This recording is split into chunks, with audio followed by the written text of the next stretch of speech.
Hey everyone, and welcome back to This Explainer. We have a seriously massive week in the courtroom to break down for you today, starting with a completely finalized, incredibly high-stakes resolution before we scan ahead to some major active disputes. We're going to be looking at the vital timelines and the specific legal theories driving the absolute biggest cases in the country right now. So let's dive right in. Here is the exact roadmap for what we're covering today. First up, the Clenney resolution, followed by the Clancy trial, Keffe D's jury selection, the Murdaugh pre-trial, and finally, our weekly watch list. Okay, Section 1, the Clenney resolution, involving a negotiated guilty plea. We are beginning down in Miami-Dade County, where the highly publicized Courtney Clenney case has been officially resolved, totally avoiding what was expected to be a massive and fiercely contested trial. Now, the absolutely crucial point here is finality.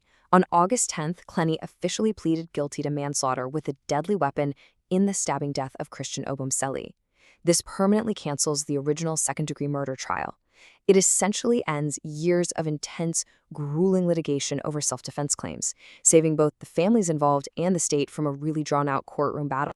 So, how does this actually play out? Well, the negotiated sentence really comes down to some strict legal math. She's facing 6 years in prison, which will be followed by 5 years of probation. But because she receives credit for approximately 4 years she's already served, her remaining time behind bars is significantly reduced. Just to be completely clear, though, we can't state an exact release date today because administrative calculations and specific correctional credits are ultimately going to dictate that final timeline. Let's move on to Section 2, the Lindsay Clancy trial and defining criminal responsibility. We are shifting gears and moving up to Plymouth County, Massachusetts, transitioning from a finalized plea into a fiercely disputed, ongoing trial. The identity of who caused the truly tragic deaths of these 3 young children, Cora, Dawson, and Callan, back in January 2023, isn't actually disputed by either side in this courtroom. The facts of what happened inside that family home are established. What is entirely up for debate, however, is the legal framework surrounding the why. You see, the entire legal battle hinges on this incredibly stark contrast. The defense argues that severe mental illness, specifically postpartum psychosis, and the profound effects of her medication left her legally not criminally responsible. The prosecution, on the other hand, is pointing to journals, forensic evidence, and medical provider testimony to argue that she was, in fact, fully culpable. You'll really want to watch closely this week as psychiatric experts take the stand to debate this razor-thin legal distinction between psychosis and actual criminal responsibility. All right, Section 3, Duane, Keffe D. Davis, and the Tupac case jury selection. Next, we're heading out to Clark County, Nevada, where nearly 30 years of speculation is finally meeting a jury of peers.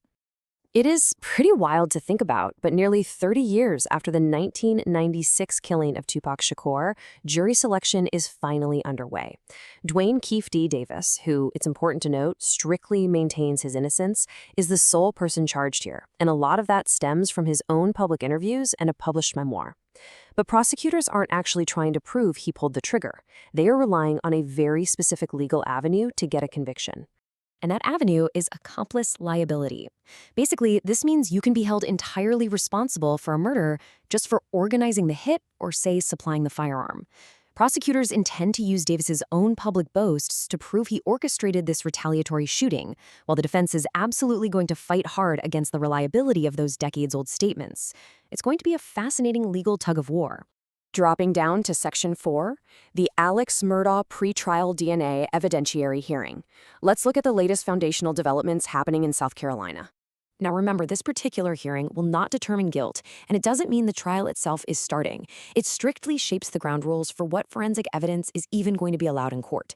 The defense is pushing extremely hard for independent DNA testing, zeroing right in on some highly contested material that was recovered from beneath Maggie Murdaugh's fingernails. To put this whole thing into perspective, Murdaugh's original 2023 convictions for the deaths of his wife and son were thrown out by the state Supreme Court over a clerk's misconduct. So while this week's DNA battle is a really critical stepping stone, we are still in a massive holding pattern. We're literally about 8 months away from the actual scheduled retrial kicking off in April 2027.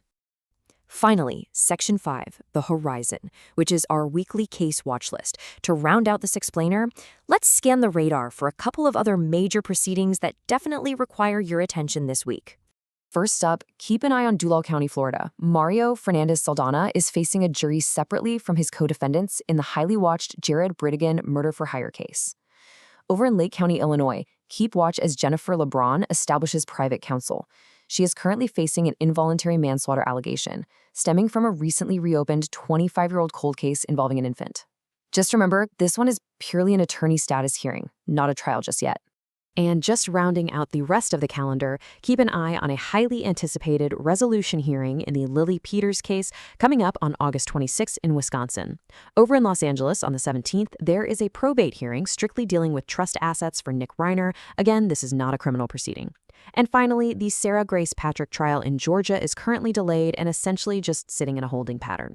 As we wrap up today's explainer, I want you to consider how the line between a presumed allegation and finalized guilt shapes our entire justice system. From decades-old cold cases like Tupac's finally seeing a jury to massive finalized plea deals down in Miami, it really begs a crucial question. Does the sheer passage of time make it easier to find objective justice, or does it just permanently blur the truth? I would love to know what you guys think, so drop your thoughts in the comments below. And remember to check the True Crime Court calendar for daily updates because, as always, every defendant is presumed innocent unless convicted. Thanks so much for joining us.